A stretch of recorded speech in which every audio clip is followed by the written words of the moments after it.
കോവക്കടയൊക്കെ ഒരു വള്ളി കുഴിച്ചിടുകയാണെങ്കിൽ നമുക്ക് ഇഷ്ടം പോലെ കോവക്ക ഉണ്ടായി കിട്ടും. നല്ല വെയിലും വെള്ളവും വേണമെന്നുള്ളൂ. അധികം വളപ്രയോഗത്തിൻ്റെ ഒന്നും ആവശ്യമില്ല.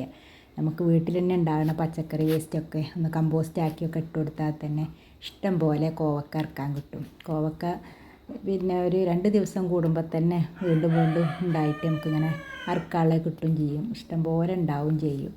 നല്ല വെയിൽ വേണമെന്നുള്ളൂ. അതുപോലെ ഒരു പന്തലൊക്കെ ഇട്ട് കൊടുക്കുകയാണെങ്കിൽ നല്ല രീതിയിൽ കോവക്ക കായ്ച്ച് കിട്ടും ചെയ്യും. അപ്പോൾ ഒരുപാട് കോവയ്ക്കൊക്കെ ഉണ്ടെങ്കിൽ നമുക്ക് ഉണ്ടായി കിട്ടിയാൽ പിന്നെ ഒരുപാടുണ്ടാവും. നമുക്ക് ഉപ്പേരി വെച്ചാലും എല്ലാവർക്കും കൊടുത്താലും ഒക്കെ ബാക്കിയാവും.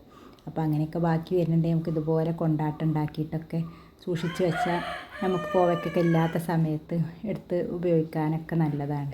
നല്ല ടേസ്റ്റും ഉണ്ട്. നല്ല വെയിലത്ത് 4 ദിവസം കൊണ്ട് തന്നെ നന്നായിട്ട് ഉണങ്ങി കിട്ടും ചെയ്യും. ഇതുപോലെ ഒന്ന് കട്ട് ചെയ്തെടുത്താൽ മതി. കുറച്ചൊരു കനത്തിൽ ഇതുപോലെ ഇങ്ങനെ കട്ട് ചെയ്തെടുക്കുക.